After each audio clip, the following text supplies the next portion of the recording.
Have you seen Indiana Jones and the Dial of Destiny and you're not sure how to put into words the sheer disappointment you have, the massive letdown that this film has turned out to be? Well, that's why you're watching this video, so that I can do the job for you. I'm Adam, and we're going to be talking Indiana Jones and the Dial of Disappointment. Let's begin.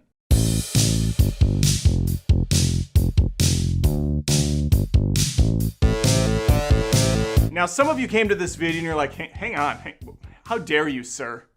I didn't hate Indiana Jones and the Dial of Destiny. I actually loved the film. Well, you're in luck, because I'm not going to just be crapping all over it. I don't think it's a terrible movie.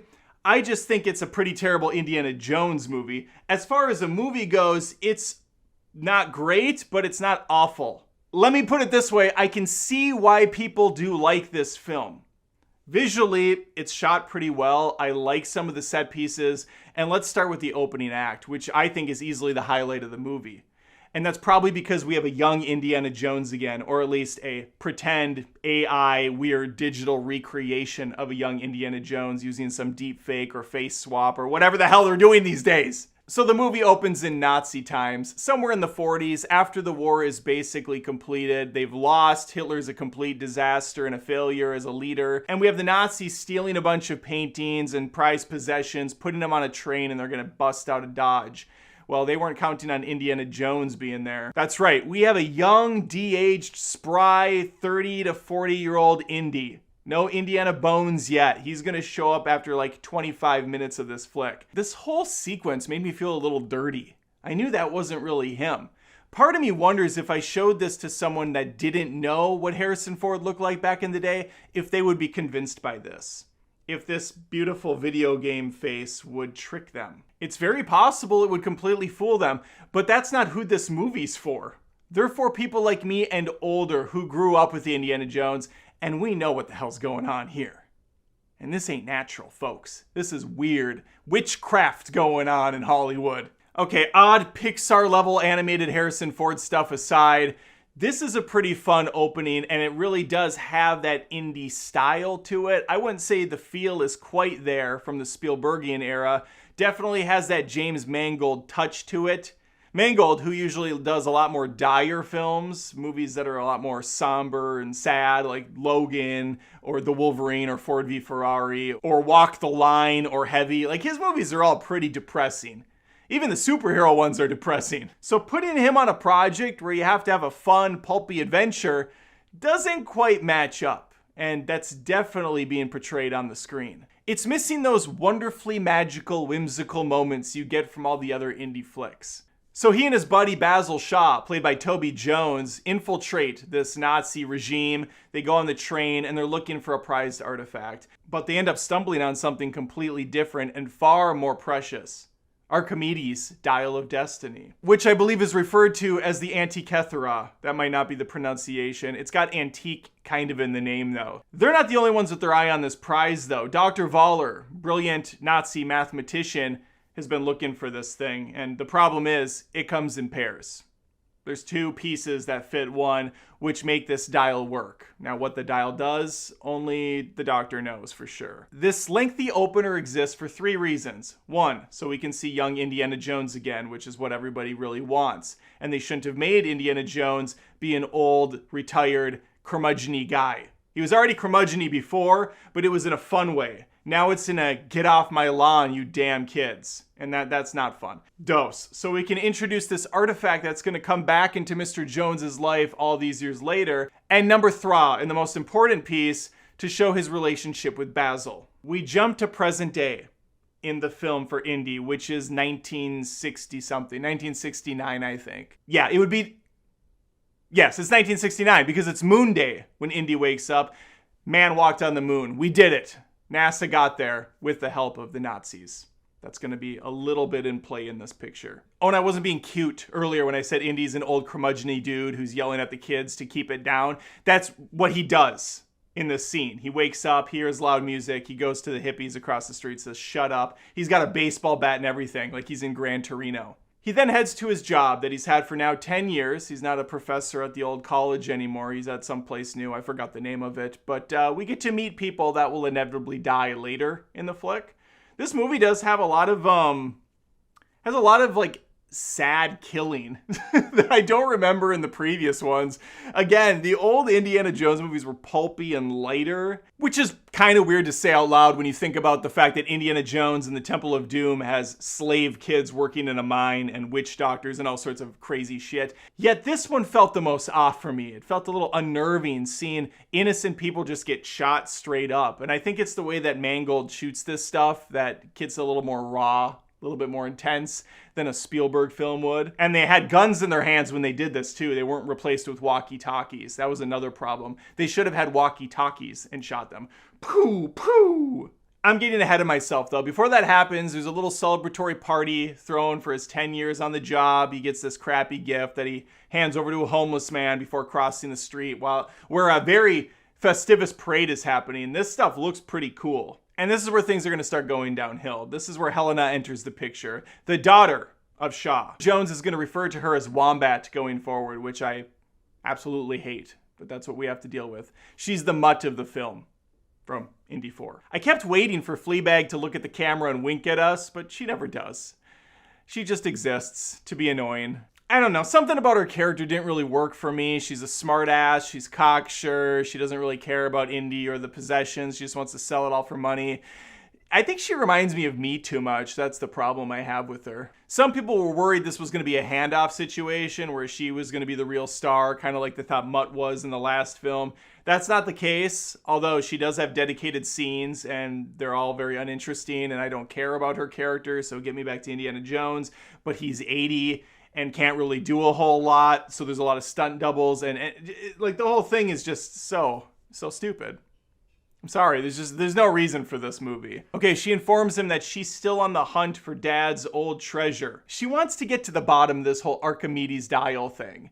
And she's been going over her dad's notes very extensively. She has them memorized, all 17 pages or whatever she said, the good parts at least. And she explains how her brilliant father has discovered that the Archimedes dial can actually take you to a fissure in time itself. So you can travel into the past or potentially the future. This is a cool concept because unlike Indiana Jones 4 with the whole alien thing, this to me fits within the scientific realm of the previous films with a little bit of supernatural mixed in for good measure.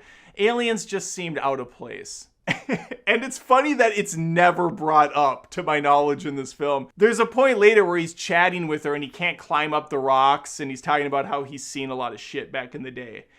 He mentions a few things from past movies, but never says aliens, which I think would be the first thing you mention, or you at least lead into that big reveal. No, aliens never comes up. That was like a Tuesday for Indiana Jones. He explains to her that he never destroyed the dial. She knew he wouldn't, even though we get a flashback where he promised his buddy he would.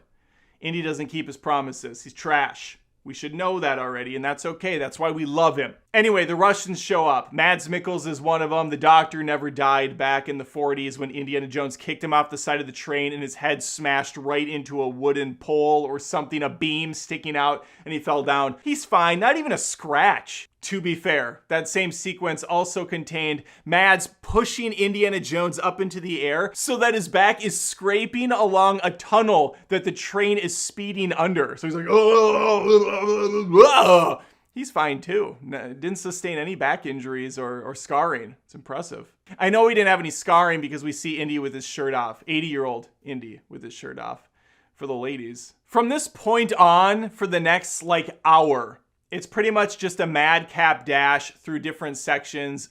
Harrison Ford jumps on a horse at one point. It looks terrible. And this is where the first big editing issue comes into play for me. So these Nazis chase Ford out into the parade. And he's just kind of standing there, wandering around.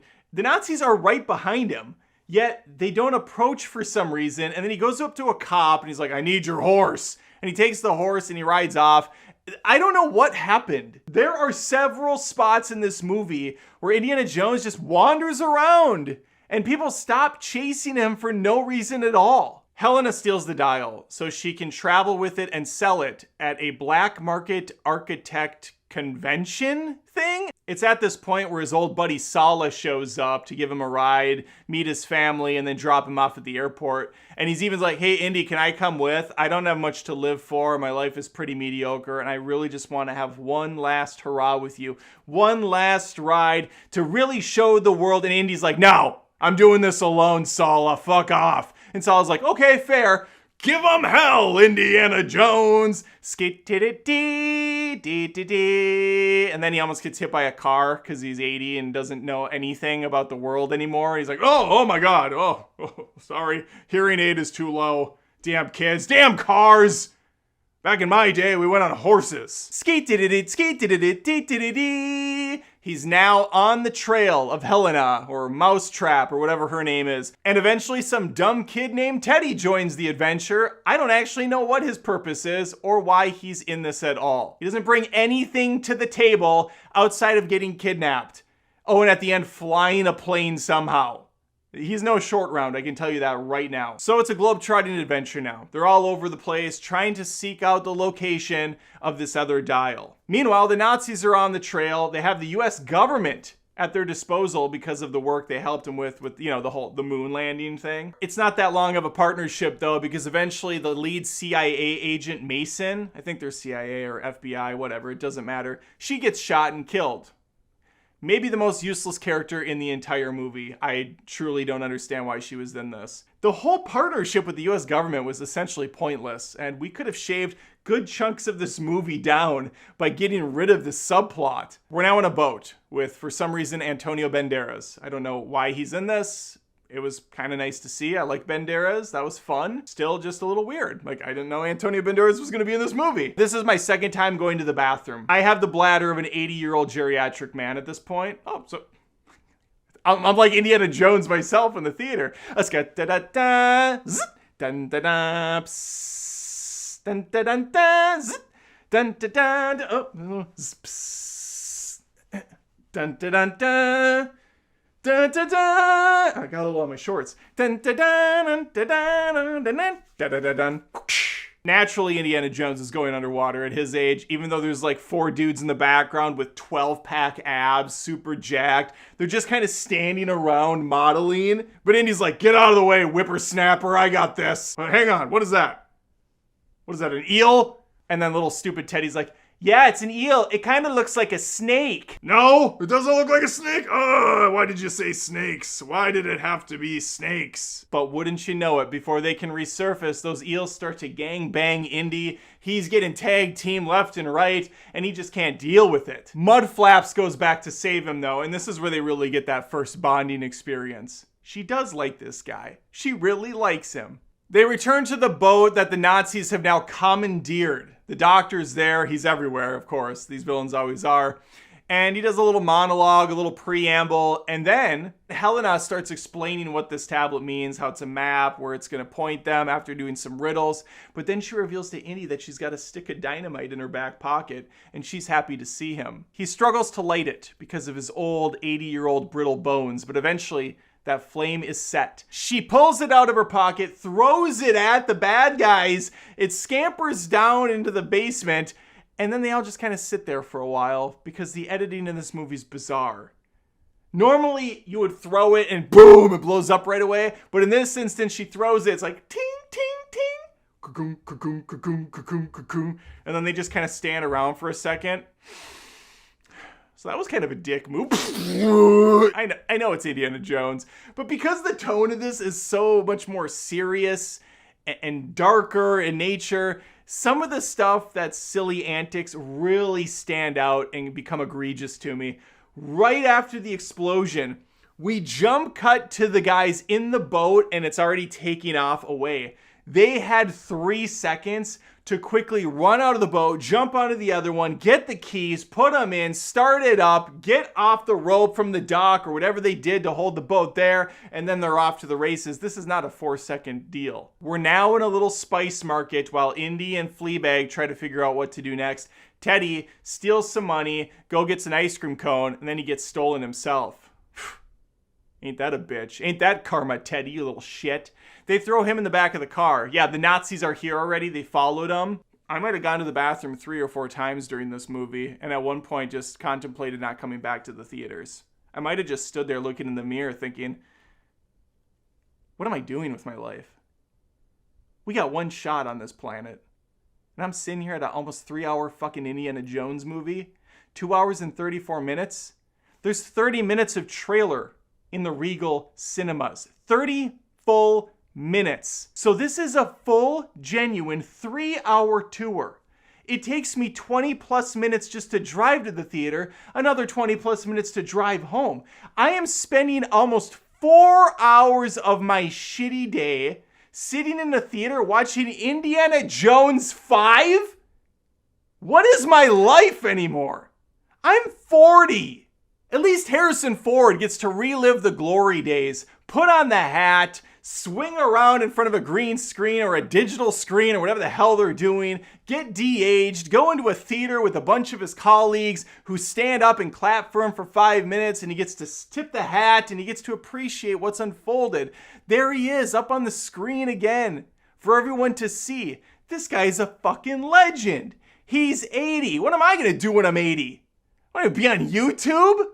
Dusting off a stupid shirt? Talking about Indiana Jones 7, which is actually the new era of Indiana Jones. It's been started over by like Chris Pratt's son or something. God! Okay, I don't know how they actually get Teddy back. I also don't really care. They end up at a plane hangar. And this is where Teddy really gets his chance to shine. Indiana Jones somehow gets kidnapped. Again, I don't know what was happening that I've completely forgotten how some of this stuff unfolded. But Mads Mikkelsen has him. And they're now going to test out the time. Oh, I skipped over a huge chunk of area in this movie. God, this movie's long. So tedious. He and Mousetrap, or whatever her name is, they follow the Wayfinder, or whatever Star Wars thing they have, into the caverns. They meet Athena, or one of the goddesses, and there's this whole water displacement thing. They go in the water, it's down a trap door, and then they're off to the races. They find a watch, and they find some other items that have no reason to exist in this room at this time and place. It's telling them that this fissure system works, this Dial of Destiny. There's something to it. And by the way, I know it's not called the Dial of Destiny, that's just the title of the movie. It's just a dial. Destiny's never, I think, mentioned. That's just for the title itself. But I'm saying it. I'm saying it because it's easy to say. As opposed to the Archimedes or whatever the hell it's called that I said earlier. Mads is always there. He takes the dial. Again, we're going to just jump to them getting on a plane and actually using this thing. Indy's with them. Fleabag is on a motorcycle, driving through the rain, riding the storm out, REO Speedwagon style. She hitches a ride onto the wheel of the plane, which brings her up into the bay or whatever, however planes work. And then we have dumbass Teddy, who has hot-wired a plane that he's never been in. He doesn't know how to fly.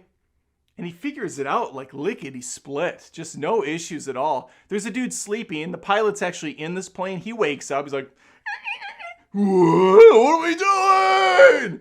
Teddy's like, I got you, bro. Teddy follows the other plane that's got a whole bunch of Nazis now in full garb, ready to go. And the plan is to go back to when the Nazis were starting to really, really become something truly special in their fucked up eyes, and have this new doctor take over, knowing everything he knows and how Hitler was such a disappointment. He's going to lead the charge. He's going to do it the right way. But he didn't anticipate all the years that went by and the different scientific things that Harrison Ford's yelling out in the background. And when they go through that fissure, they end up back where Archimedes is at. This is roughly 213 BC. So just a little off from the Nazi times. Yeah, they're in 213 BC. Archimedes is there. He sees this plane flying overhead. This is the most interesting aspect of the movie. The time jumping displacement shit. And I wish they would have done more with it. I think they could have had some real fun, some real zany adventures in this thing. But they don't. We're just here. There's a big battle taking place. They think that their plane is a beast, a dragon. They're shooting at it, trying to take it down. Archimedes knows what's up, though. He knows that they used his dial. He knows it works. It's revealed that it works. And we have a touching moment where our hero is ready to die. He's ready to stake his claim here. Oh my God, I forgot the entire setup to this moment. It all led to this. He talked about earlier in the film that if he could use the dial, he would go back and convince his son Mutt not to enlist in war, because then Mutt wouldn't die. I know this is supposed to be a sad, touching moment in the film, but let's make no qualms about it. Most people did not like Shia in Indiana Jones 4. Mutt was not a character that people were into. Shia in real life has had a lot of issues in Hollywood. I don't know anything about it really. I just know that he's basically kind of ousted from all of it now. He's not really in movies. Whether that's his choice or Hollywood's, or I don't know what's going on. I don't care. The fact that they then use this to kill his character off and play it for sentimental purposes is incredibly disingenuous, and I don't buy this shit, okay? Just because people are telling me I'm supposed to feel bad for him now and sad, no. We had one movie with Mutt. Indiana and him did not have a great relationship through most of it, and by the time it was done, nobody was like, yay, Mutt, I want to see more of him. So this whole premise essentially exists to get rid of Mutt and to get rid of Marion. Because they didn't know what to do with her ass in this movie. She's just as old. They do have her show up at the end in a nice little scene. But they, of course, are having rocky relationships. They were married. They got divorced. That nice happy ending from the fourth film was apparently very short-lived, because Mutt would have died not that many years later, and Marion would have left his ass because Indy is, again, he's miserable. He's depressed at his home, fighting with his wife. This is what I want from a pulpy adventure character. This is how I want to remember Indiana Jones, fighting with his ex-wife. That's fun. So yeah, he's ready to die. God, what the fuck? But old Fleabag isn't ready to give up on him yet. She has made a connection with this guy, so she knocks him out.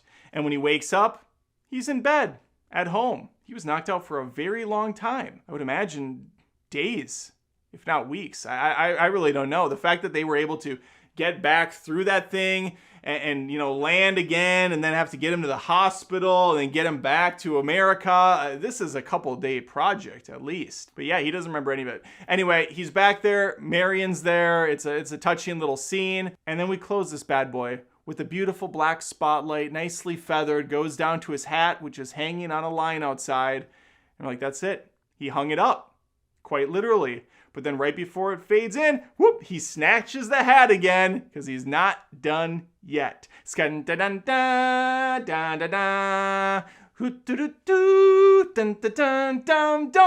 can't wait until Indiana Jones 6, where a spry 100-year-old Harrison Ford is back in the saddle for one last ride. Okay, that was a very long, spoiler-filled review of Indiana Jones. I'm sure I still missed some stuff. This was an almost 3-hour movie. I want to know your thoughts, though. Am I way too harsh on this movie? Did you think the spectacle was amazing?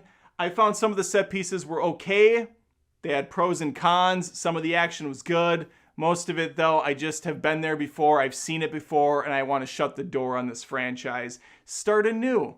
Which is actually going to be the topic for a podcast I have in a couple weeks. Not this next one, but maybe the one after that. It's going to be, what timeless characters should just stay timeless?